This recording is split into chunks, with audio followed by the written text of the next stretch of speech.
Okay, it's about that time. Good afternoon or good morning to those on the West Coast. Welcome to our live webinar program. Hi, I'm Dave Pardo. Many of you have heard me talking about this program for weeks now, and we are so excited to be able to share unique insights about how the pandemic, the majority of year 2020, had affected client projects, the most challenging times for businesses around the world, and internally with us, with our clients. We will also go into how the start of 2021 is shaping up to look like for clients. We plan to also share how clients are approaching certain programs they use for or at VisionFriendly.com. So at this time, I would like to introduce our panelists. We are going to turn our cameras on. All right, there we are. With experience working in the motorcycle industry as a sales associate and mechanic, also involved in construction and fine craftsmanship, his attention to detail is a reflection to the type of work he has performed. Throughout the 15 years he's been with the organization, he has helped grow one of the most influential digital marketing components found in any digital marketing strategy. We welcome the head of search engine optimization for VisionFriendly.com, our director of SEO, Bobby Fisher. Hey, Bobby. Hey guys, welcome to our webcast. We really appreciate you guys taking the time out of your day to come and hang out with us for a little bit. Awesome. And next we have, with over 20 years in the banking industry, prior to joining VisionFriendly.com in 2018 and now managing several digital marketing departments, including pay-per-click, also known as PPC, as well as helping customers create strategies that encompasses that spectrum. We welcome our director of pay-per-click, Tony Feitlich. Dave, you forgot to mention that I'm also the originator of Hawaiian Shirt Friday here at VisionFriendly.com, but that's fine. I put that on my business card. Yes, and it sounds like you're right on time wearing your outfit today. You look good, Tony. Thank you, Dave.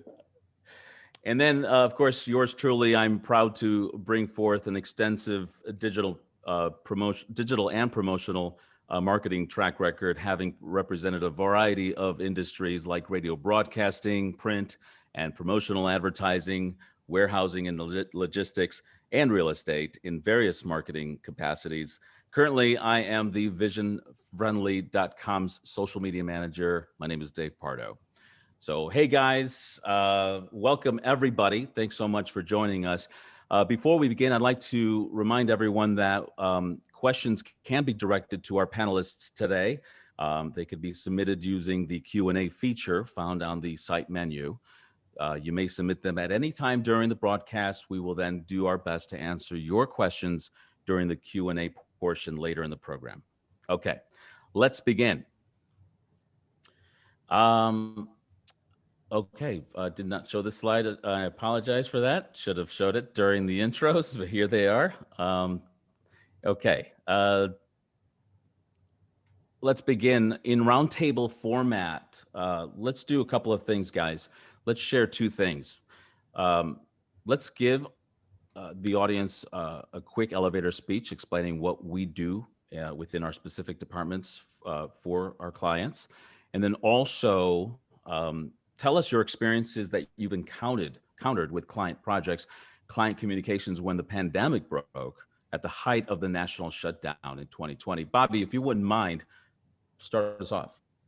Yeah, I'm Bobby Fisher. I'm the director of SEO, and SEO is everything that's done on Google. When you search for something on Google, SEO got it there. The results that you see in the organic listings, that's what I take care of. If you look at the top and the bottom, that's Tony.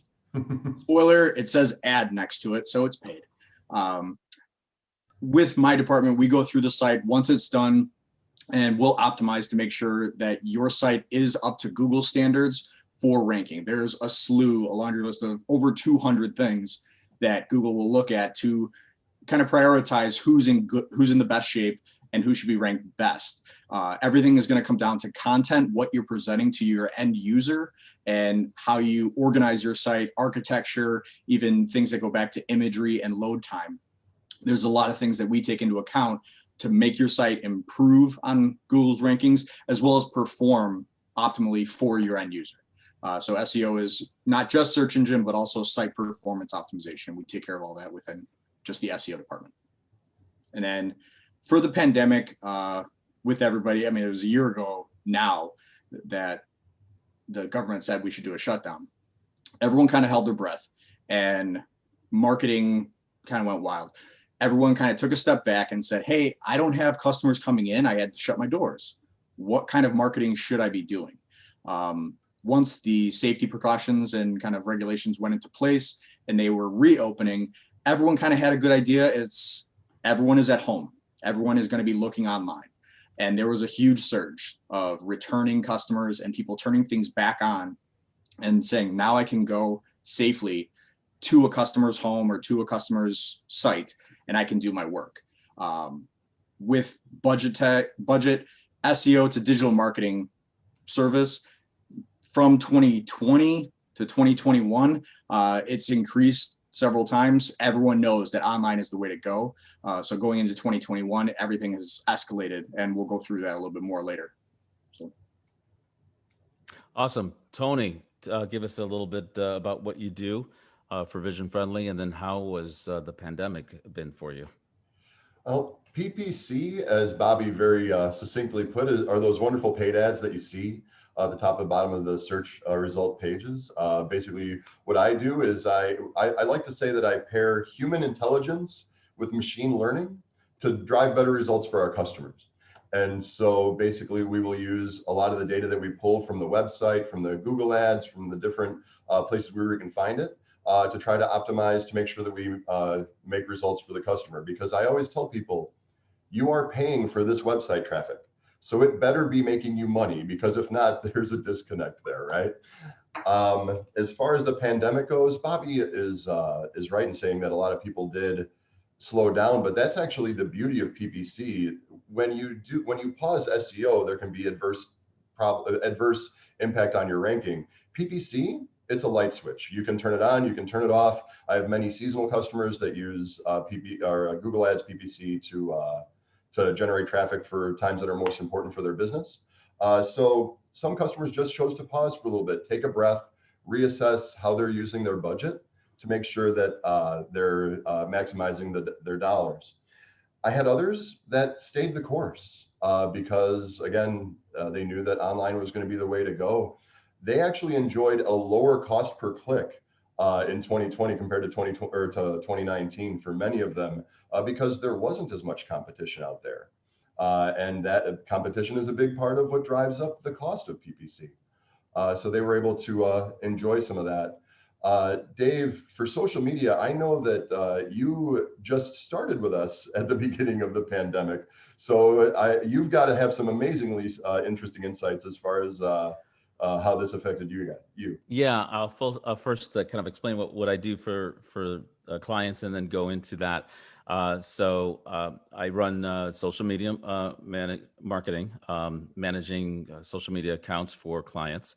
We do advertising, we do organic posting, we do creative, and strategy, mainly strategy. It's really for those folks that are interested in getting themselves involved with social media advertising and marketing in general. It is hot these days. The pandemic has a lot to do with it. I'll tell you that. With the news that broke out a year ago. And by the way, I just celebrated my 1 year at Vision Friendly. And if you can kind of go back to when I started, it was right when the pandemic broke. I would say that the door closed on things right after I entered. It's very strange to start a new position in a new company and being told to go work at home.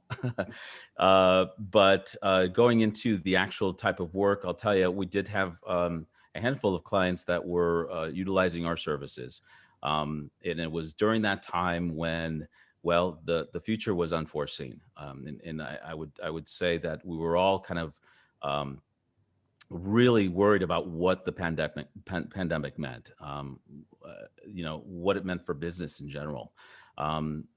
Honestly, we did have some clients that did stop utilizing social media at that time. Promoting their brand was a little tough for them. And thinking about this across the board, it was probably tough for a lot of people, and they just didn't know how to position themselves, advertising themselves, spending money, and then questioning how impactful is it? Are people utilizing? Are they being influenced by that? Or at that time, is everyone listening to the news? But the interesting thing is that people were driving to social media to get that news, and that's what we saw, and it gave us an opportunity to promote ourselves in a unique way at that time. It was rather untraditional, but we did our best to kind of keep our brand in front of clients. But we understood why some of the clients pulled back. So that was an interesting time for me, and really eye-opening, understanding how how business in general was operating at that time. Very unique. I do want to transition right into 2021. I'd like to answer whoops, I'm going a little bit further. Sorry about this, guys. Yep, I'd like to kind of answer the question, how is 2021 treating us so far? And maybe Tony can jump onto this, and then we could all answer this question now. So go ahead, Tony. What I think 2020 taught many of our customers was that the website that you're sending traffic to really is the foundation upon which we're building all the rest of this digital marketing, right? And so there's been a renewed focus here in the first quarter of 2021 here on really perfecting the content and imagery of the site, making sure that the user path is very clear. And so when I get to your website, I know what you want me to do as a customer, which is so important. From a PPC standpoint, what's been a big focus for us is making sure that we're focusing on the value of a lead. Because when it comes to, again, tying machine learning and human intelligence, you have to be able to tell the algorithm how much a lead is worth and how much different types of leads are worth in order to be able to get the best return on that investment when you're doing so. So we've been talking with customers a lot about, hey, how much is a lead worth? Because not a sale, but a lead, because obviously you don't close everyone as much as we'd love to. So just making sure that we focus on that return as far as that goes. And then competition is back up. So as I look at cost per click numbers throughout our clients here at Vision Friendly, we see that number is starting to go up a little bit. So you got to make sure that, again, it's even more fine-tuned, making sure that you're only getting traffic to your site that is likely to convert, and getting rid of things that aren't meaningful to your business. Bobby, tell us a little bit about how 2021 is shaping up for you. Yeah. So in the past 20 years for Vision Friendly, we've proven that web design, like other industries, is recession proof. And we've now proven that it is plague proof. We were not wanting as far as work.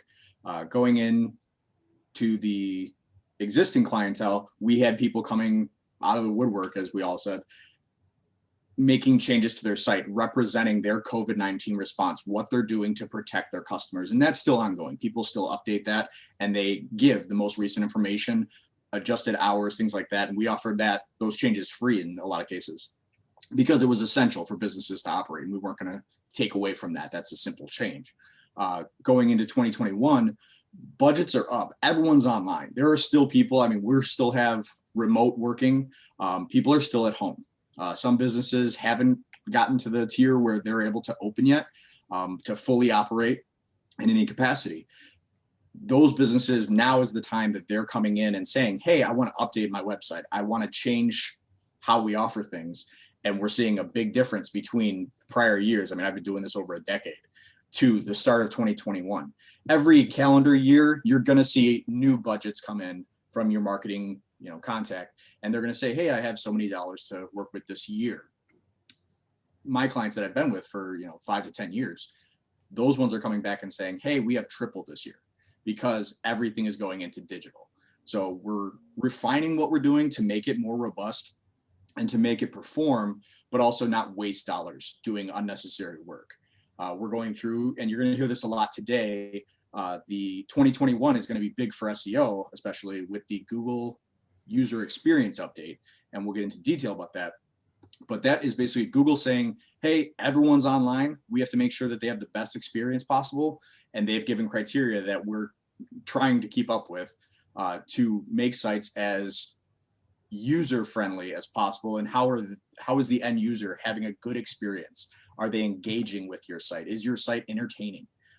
Video plays and just actual engagement with forms and sales and purchasing.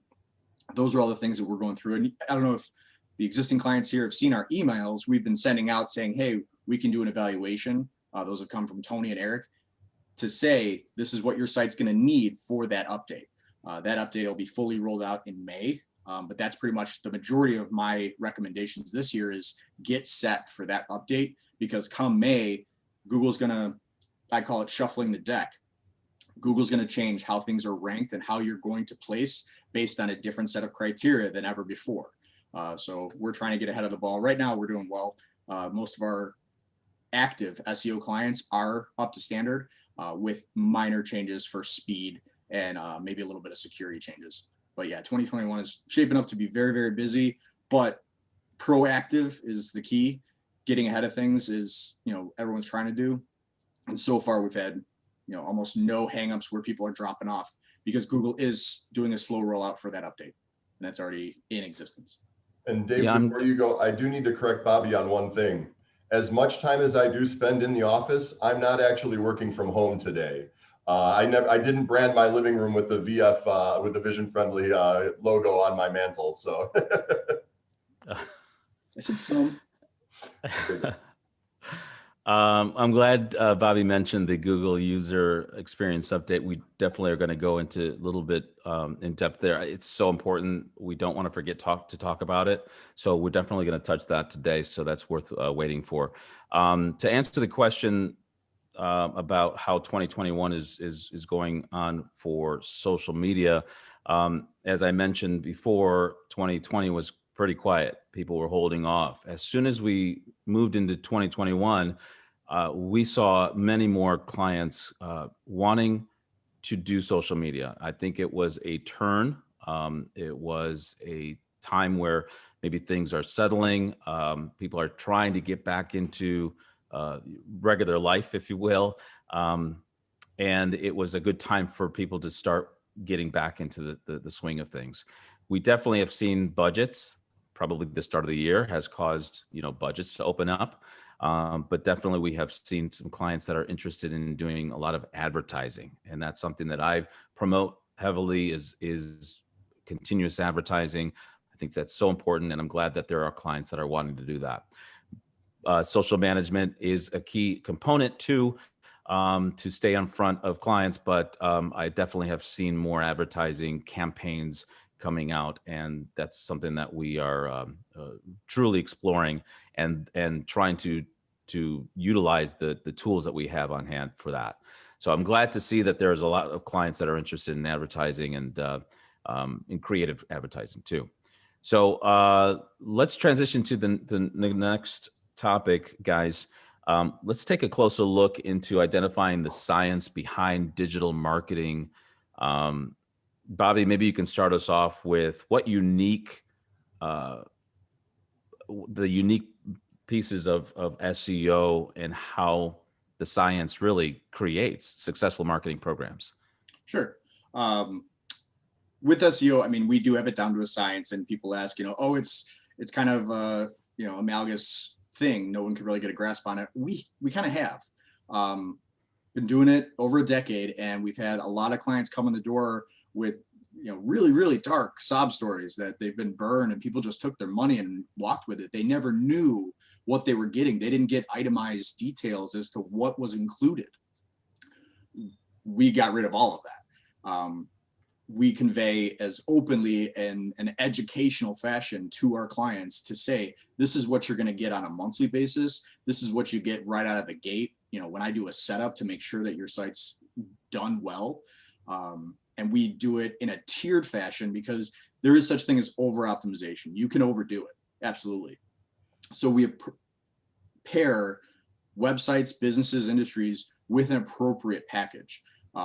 Just starting off, hyper local service provider, think of concrete companies or a landscaper or just a mom and pop shop with a brick and mortar address. They're serving their local community, a few surrounding cities.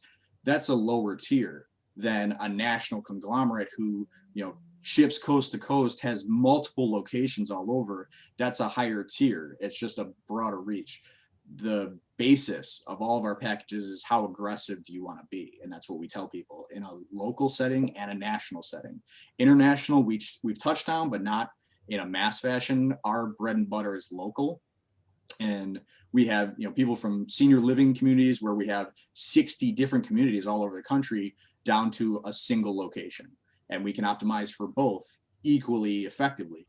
And they keep. I don't think that people know that that you can definitely do local targeting, which is great. I think that needs to be kind of just pushed out a little bit more, and understanding that when you think about SEO, I think people just think that you're going to try to improve the pages across the board, but you can certainly target locality.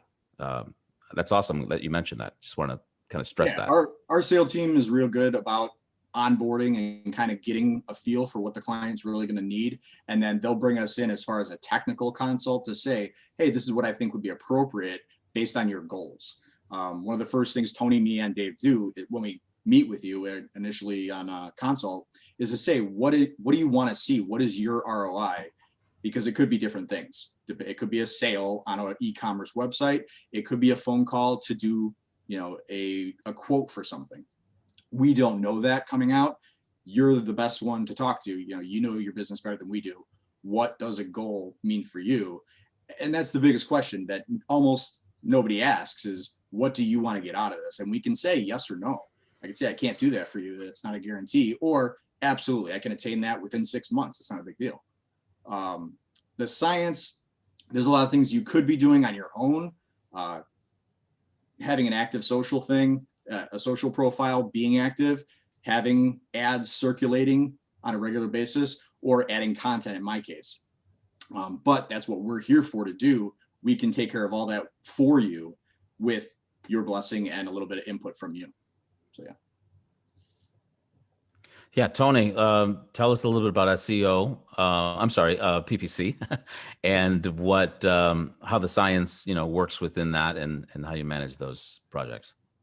What I can tell you about SEO, Dave, can be summed up in 3 letters: SEO. That's all I've got. We count on Bobby for the rest of that. But for PPC, really, what one of the science piece of it is really the fun part for me. I'm a tinkerer by nature, and I'm very fortunate to have customers that allow me to do that. One of my favorite tinkers that we did last year, we have a client who runs a beautiful apple orchard, family farm, and a wedding venue out and bakery. Gosh, they do so much out this way, called Kuiper's Family Farm. And we were running an ad for them. It was a local ad where it would show up on maps, it would show up on videos, it would show up on a bunch of different things that allowed people then to either click to call or click to get directions.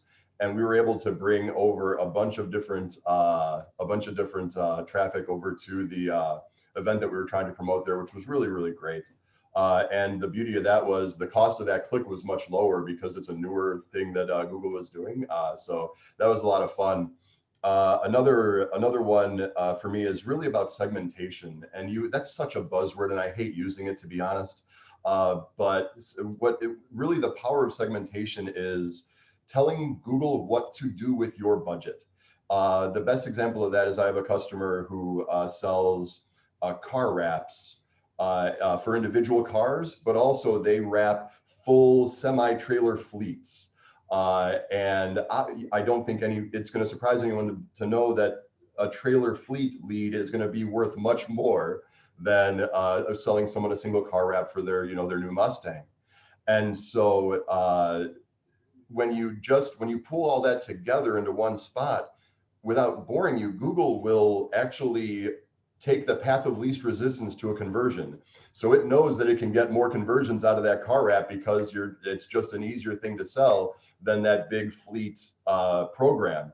So you kind of have to, again, marrying, human intelligence and machine learning, you kind of have to trick the algorithm a little bit. So we basically segmented off the fleet program apart completely from the car apps, assigned its own budget, and we went from, in Q4 they had 23 leads of 2020, and so far in 2021, the Q1, we've already generated 61 leads for them. So it's really generated great business for the client. So that was a big win for that.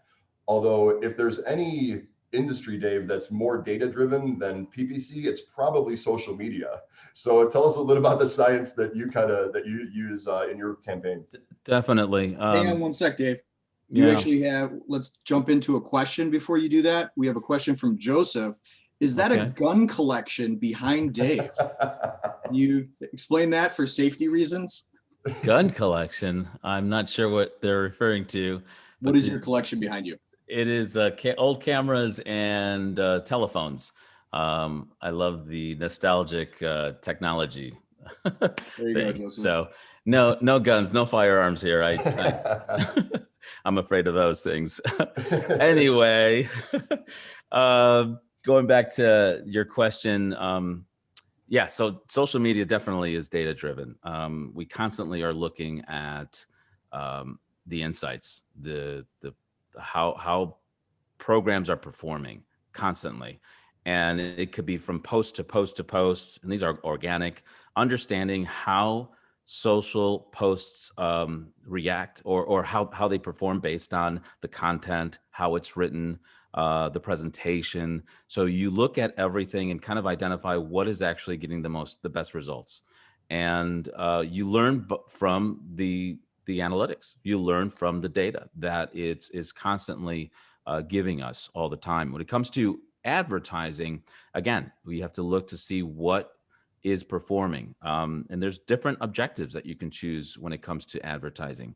And this is part of the science that I'm explaining, is developing the audience is probably the strongest piece that you need to do your best into crafting.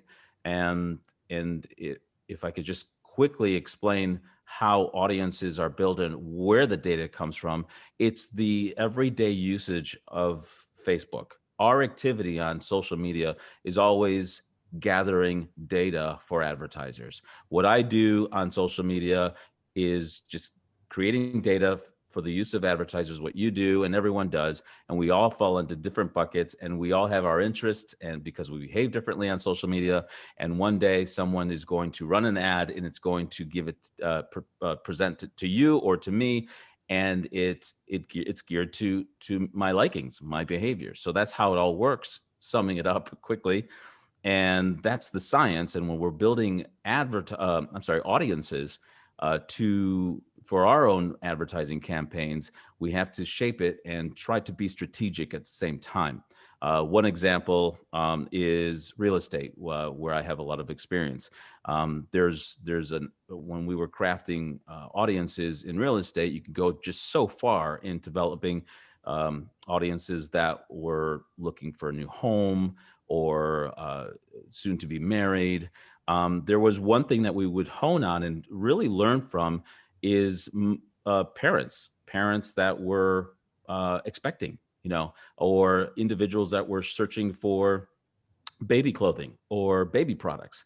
And you might think, well, why do baby products have anything to do with buying a home? Well, if they're expecting and their family is growing, they're more likely to possibly look for a new home. So that was strategy, and there was a little science in there where we are shaping the audience based on what our objectives are. Is just to advertise a real estate company and sell homes. So that's one example of the type of work that we do here, and we look for ways to really, get the most out of the tools that we are given. So maybe at this time, you guys, I could remind everyone, we did see that there's people that do know the Q&A portion of the program, but don't forget, you can submit your questions. Just look for the Q&A area of the menu and submit them, and we'll do our best to answer them during the Q&A portion of the program.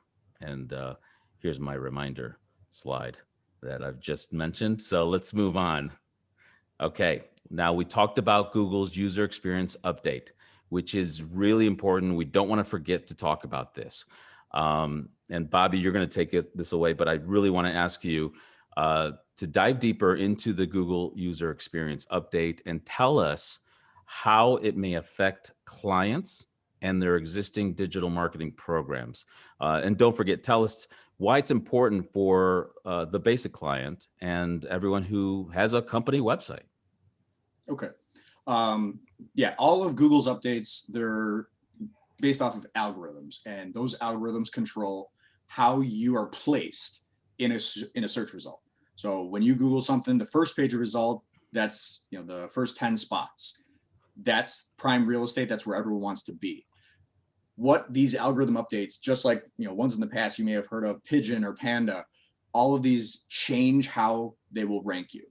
But they're just, it's some of them, the criteria is the same, criterias, but they're increasing the difficulty. Biggest one is going to be speed. Over the past, I want to say 2 years, there has been a shift in the majority of internet browsing usage. Now, what that means is when you're on a desktop or a mobile devices are phones and tablets. That majority shifted from desktop to tablets and mobile phones in the last 2 years. It's hovering around like 60, mid 60s as far as percentile, but still the majority is on a device. People can do it. We do it in the office. We actually we'll sit on a couch and have meetings, but we have different devices to test out websites and to check things. And that's where you should be spending your focus, on mobile. Mobile first is how Google ranks your website right now. So how is your mobile website performing? That's how you're getting ranked on desktop. So that's a big thing. Maybe not a lot of people know, but the speed at which it loads, everyone does it. You go to a website, it doesn't load fast. You kind of give up on it. You go back to your search, refine your search, and go to the next person. That's how you lose users, is speed. If you're not loading large images, things like that, those are going to bog down your speed. If you have a huge amount of content or too many products on a single page, that's how you get slower load times. All of these things can be refined. You can add filtering, you can add some parsing and some compression on images to make your site load faster. Right now, average is 3 to 5 seconds. Google's looking for under 3 seconds.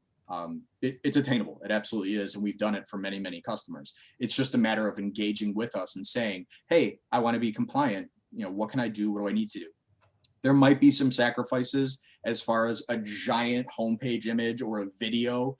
You might have to make some compromises to say, okay, on a mobile device, let's do a windowed video instead of the whole screen type of thing. There's compromises you can make to be compliant, to have the best performance, because if Google ranks you poorly, no one's going to see that beautiful image. So don't make that, don't get stuck in the mud on that. Change your thinking to say, I need to get people to my site, then deliver a good experience. That's why it's a Google experience update. With conversion, Google wants to see, how is your site being engaged with? Do you have forms readily available? Can I fill out a questionnaire, name, email, and a question and submit to you on any given page, or just on the contact page? Google recommends something on every single page. A mini form, as we call it, just a little sidebar with the name, email, phone number, and then question or comment. Email newsletter signups. If you're giving regular information out and people are signing up for it, Google sees that and they say, hey, people want to engage with them. So Google will see that and actually rank you for it and say, hey, this is an authority on that topic, on that subject matter.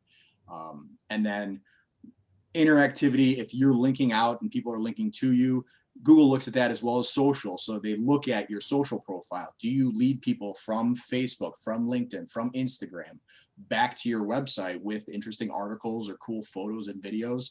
they're looking at the engagement, and it's going to rank you now. That wasn't the case before. Now it's a true ranking factor come May. And then there's a slew of other things. Correct me if I'm wrong, Dave. I'm going to get into later as things you could be doing now. Yeah. I'm going to cover that later. I did want to ask a question. Like, you keep saying May, but did I hear that it's already rolled out? I think it's going to be. Yes, it is a slow roll. It's meant to be completely done and up and operational by May. We've already seen the effects of some of the changes. Speed and large images, we have noticed they've been slipping on rankings. Unexplainably, we can't say definitively, hey, it's the image, but as soon as we change that image out, it popped back up. So it's just deduction. We're kind of assuming that's what it was, because that wasn't a rank factor before. Now it is. So what are you expecting to see for those that don't do anything about the website and may, fall down in rankings? I mean, what could it possibly, what's the big picture? I think Tony taught me this. If you don't have anything nice to say, you don't say anything. Nothing good can come of ignoring this update. This is the first time in history Google has said, hey, we're doing an update. You should be aware of it. This is some of the criteria you should look for. Google has never done that. Google does not publicize what their algorithms are going to entail. That alone warrants some attention. So us we're Google centric at Vision Friendly, we paid attention. We are listening. We're going on our sources for information, like the Maz and Neil Patel, to come back and say, hey, this is what we should be doing. This is what everyone assumes it's going to be. Let's try it. And we've done it on our own. This is a drive for ourselves on Vision Friendly to actually redesign our own site and have a new format, a new iteration of our website to be ready by May. So can you explain the core web values, the portion of the user experience update? Sure. And this is further. Very technical, but there's just a couple of little acronyms that people should be remembering. Loading, it's the largest contentful paint. LCP is one of the core web values, and that's just your load speed. How long does it take for your biggest image to load? Google's going to look at that. And then interactivity, FID, first input delay. How long, and while a person's on the page, does it take for someone to engage with something? They click on something, they fill out a form, they play a video, that interaction. So first interactivity is FID, and then visual stability, a cumulative layout shift. That's the transition from a desktop to a tablet to a phone. Everything should shift and self-organize and be fully functional. That's called CLS, cumulative layout shift. Those are the three key core web vitals that the Google update's going to look at. There's different little sub areas of it, but those are the biggest thing is loading, interactivity, and multiple platform stability. Okay, so great. I mean, I'm happy that we're informing our clients about this, businesses, companies. What do they need to do if they're interested in learning more? Simply call us and have us look at your site. There are security measures that could be a vulnerability, your speed, your SSL, your actual encryption. There are things that you could already be doing without question that you may not be, as well as addressing things that are covered in the core web vitals. All they have to do is call us. They can just submit a form on our site and they'll get directly to our business development guys. And if it escalates from there, it'll go to me, Tony, or developers that can oversee some of the changes. Awesome. And Dave, my head explodes if I don't speak often enough. So I do want to mention to Nancy, we've got one more question and then we'll open up the Q&A. So just so you know, that's a little bit of the timing of everything here. Oh, thanks for informing them of it. I did want to ask real quick, and maybe you can spend 2 minutes, Tony. I'll let you talk again. How does the Google user experience affect PPC for people that are using PPC as a form of digital marketing? Does it have any effect to it? The user experience in and of itself has always had a bit of an impact on PPC. So the fact that Google is now re-emphasizing it, it will impact it. It will continue to impact it. Basically, the way that the user experience impacts PPC is through what they call a quality score. So there are a couple different factors that impact the quality score. One of them, of course, is the speed, in particular the mobile, which, Bobby, I never knew that the mobile load time and the desktop load time could be different. So thank you for that. That's not my department, but it's something that is important to know. Also then the landing page experience. So in other words, if someone is searching for website design in our case, and we send them to a page on our website that does not actively answer the question that searcher had in mind when they searched, we're going to go ahead and get a hit for that. And so it will affect so the quality score impacts two things: not only the cost, the possible cost of your click, but also the frequency with which your ads are actually run. So really keeping an eye on your keywords and the user experience once the user has made that search, making sure that they're getting the information they're looking for quickly and they can interact with that page right away. Don't make them click 3 times before they can convert and become a customer. Let them do that right away. Are a couple of the important parts of the user experience update that are impacting our life here in PPC. And again, I know that social media is not a Google product by its nature, but I know that this will have an impact. Dave, tell us a little bit about it. It should. I'll spend 30 seconds on it. Really, it's minimal, but I think that it could have an effect on obviously the site load speeds when you drive traffic to websites. You know, your landing pages, your websites, to fill out a form, whatever the objective or the call to action is. And if it's improved, if you've got an improved website, it definitely it's going to show with conversions ultimately. So yeah, there should be an effect, even though social media is not no social media, external websites. We are driving traffic to those pages, and improving them will improve the ultimate outcome. So yeah, good question. I do want to jump into something that is really valuable, and this is sort of another around the table question. I would love to hear from all of us, each of our, based on each of our respective digital marketing spaces. What would you say your top must-do are? In other words, what would you recommend clients do if they were considering getting their business involved with SEO, PPC, or social media marketing? Who wants to take that one? I'll go ahead and start it up, Dave. Okay. And I'll kind of weave in a couple of don'ts in with my do here.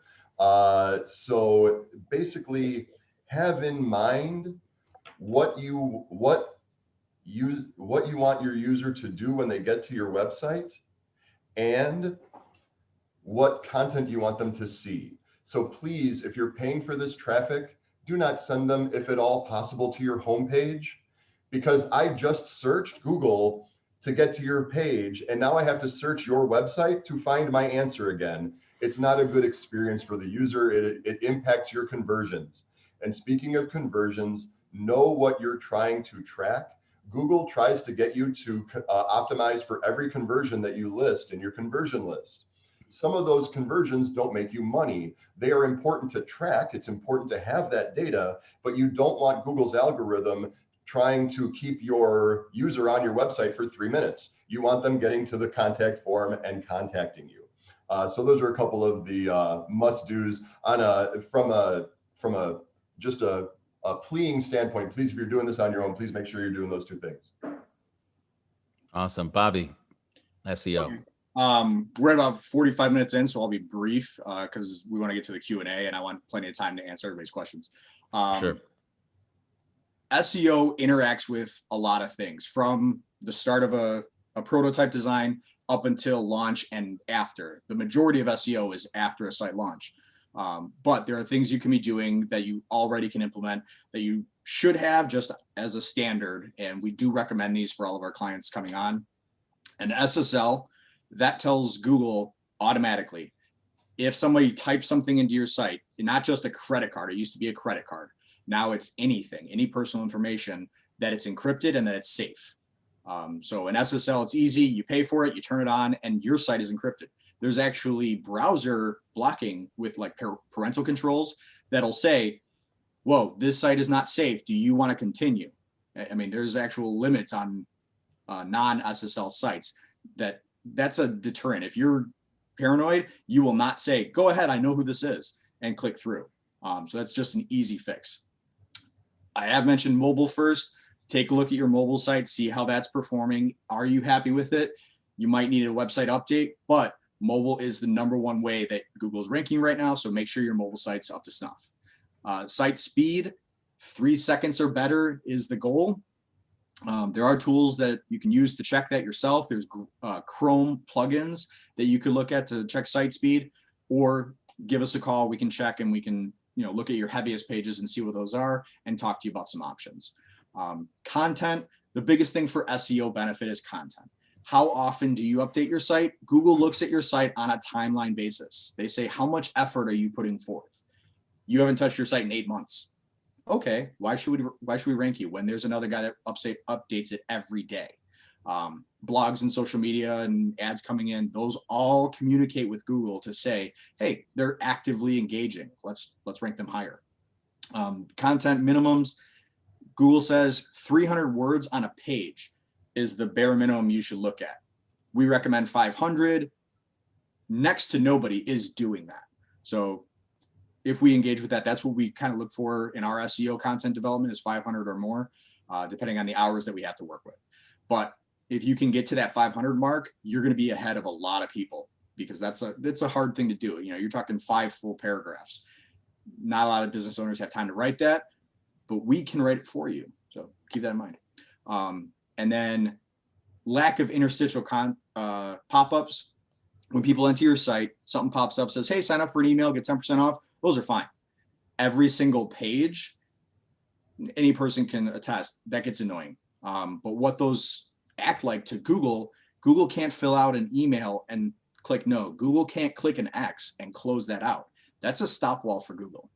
Google will get to that and go, what? Oh, I can't get past this. They back out and they'll go to the next stop on your navigation. But if it's on every page, you're basically setting up a barrier for Google not to get past. So user experience, obviously, think about that when you're doing pop-ups. And then safety. Have your site scanned for malware. Plugins, WordPress is the most popular CRM right now. They have vulnerabilities in plugins. Every plugin could have some type of point that can be infiltrated by a hacker or whatever. Have your site scanned. It's a simple thing to do that can prevent hours and hours of headache and money that you're going to lose having to backpedal and fix things. Our security team specializes in hack cleanups, but more so, we have security plans to prevent any type of infiltration. Those things all are going to come back, because if your site is marked as hacked, it's a big thing to get it taken off of Google as a blacklisted site that's been hacked. It's dangerous. They'll put a red screen and say, this site's been hacked, do not enter. So Google does take that into account. Security and safety is a big thing. Those are things you can do without SEO, but as far as doing right now, engaging in SEO, it's a regular thing. It's a long-term thing. If you want to go fast right now, I need rankings, talk to Tony, and that's the same day turnaround. SEO is long-term, but once SEO is established, it's lasting. Whereas pay-per-click, if you stop, it's gone. So that's the two differences. Awesome. What about you, Awesome. David? All good stuff. I love this segment. I love to share tips and good ideas. Okay, I'll give you a nice handful here. I'm going to talk about what you guys should be doing and what you should do if you haven't done it in 2021. So generally, when it comes to social media, just managing your pages, your organic content, it's important to just stay active on social media. There's so many pages that I go into review, and I see that there's just not a lot of posting. And it's a time-consumed thing. I get it. And, you rely on individuals to spend time or divide their work and get posts just to post. But often what I see if there is posting, it's just you're simply, and we talked about this in the past in different programs, people are constantly just checking the box and just for the sake of just posting. But there's strategy involved. What is the objective? What's the call to action? just to post is good, but you have to think it through. I think it's important to really stop and analyze before you just post. So be active is my recommendation. When it comes to posting and crafting the messaging, many times I do see that posts are talking about a number of things, and there's so many calls to action on the single post. It's confusing. I would recommend just to settle on one call to action, be the focus of that post, and you'll see that there's going to be more results from that. Otherwise, you just kind of leave your audience, your followers, just sort of overwhelmed. They won't know what to do. So, what you should be doing in 2021, if you haven't already, if you're exploring the idea of video production, because video has taught us that there's more engagement, there's more results with video, interactiveness, content that is interactive will just, have more legs, if you will. Something that's relatively new is if you have a video that is at least 3 minutes long, Facebook will look at it and want to promote it. And the reason is that advertisers are advertising, and Facebook has learned that if we have a long enough video to put an ad in the middle of it, we will go ahead and promote that video so that it gets more exposure because it's at the right length, and it's perfect for advertising. I think we've all been there. We're watching a video and we get interrupted by an ad, and if it's a quality video, we're going to hang on and watch the ad and finish it up.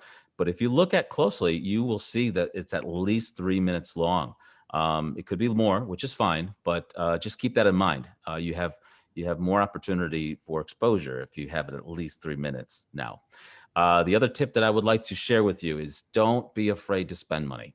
Something that I always encourage all clients to do is constantly think, or rather save a budget for advertising regularly. You should be running, even though you don't have a promotion, you don't have an offer, or you don't have really something huge to talk about. Brand yourself using advertising. We talked about target audiences. Facebook allows you to target certain geographical areas too. It's so precise, and it's important that you just keep your branding going, targeting certain audiences. And if you stop, there's just no opportunity for you to get that recognition that you're looking for, that visibility, and solely that branding. So definitely keep that in mind. Okay, well, we're about getting close to the top of the hour, but we do want to get to some of the questions that we've seen come down the pipe already. I do want to ask, I'll just jump right into one of them. Let's see. Brian asks a really simple question. I think we can run through. What is your favorite industry to work in, or work for? Bobby, if you have one.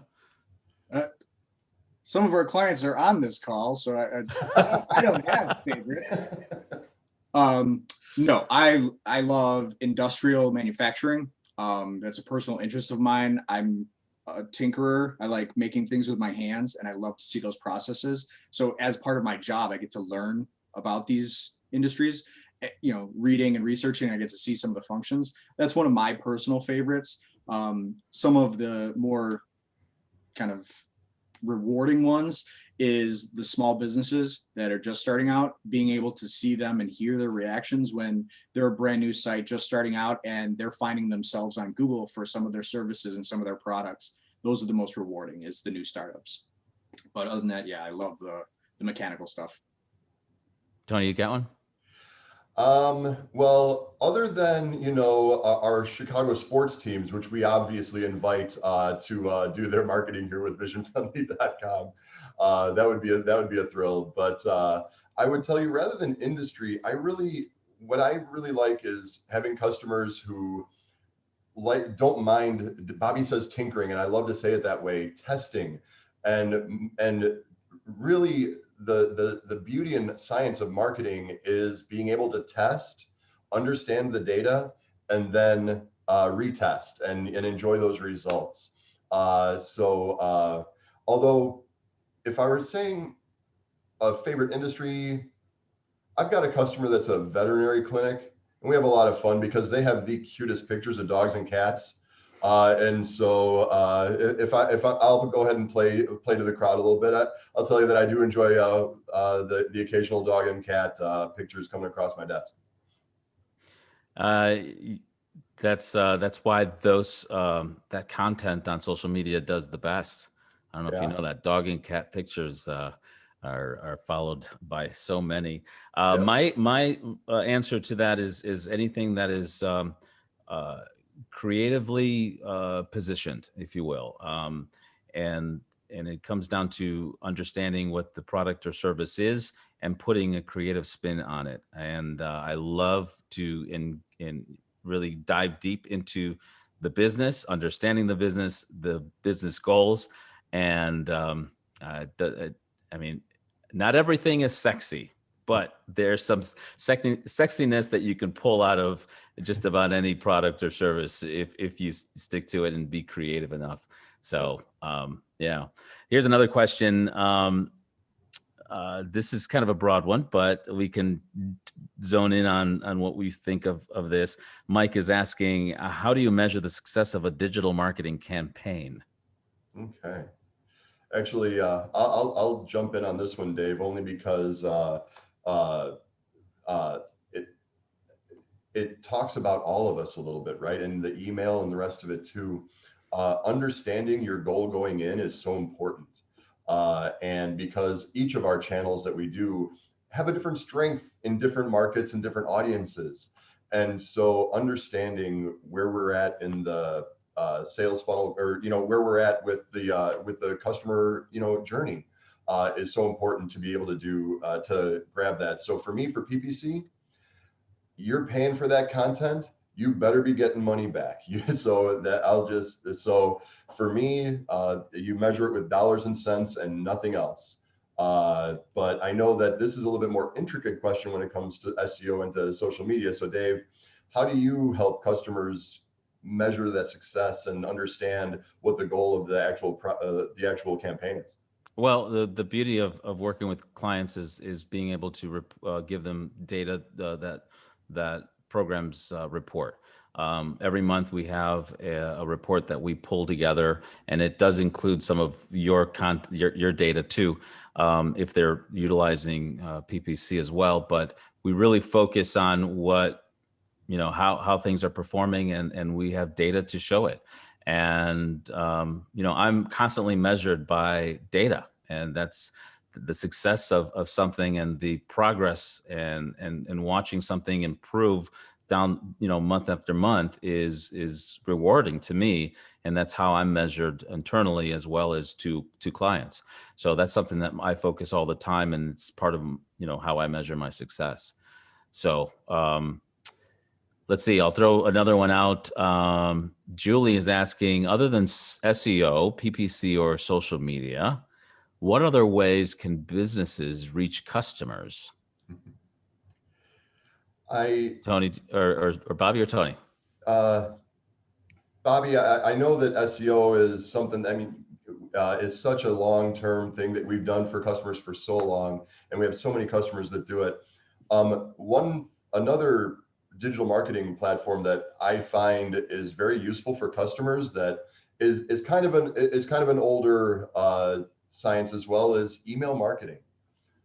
Truly being able to, but doing it the right way. We've all been spammed before, right?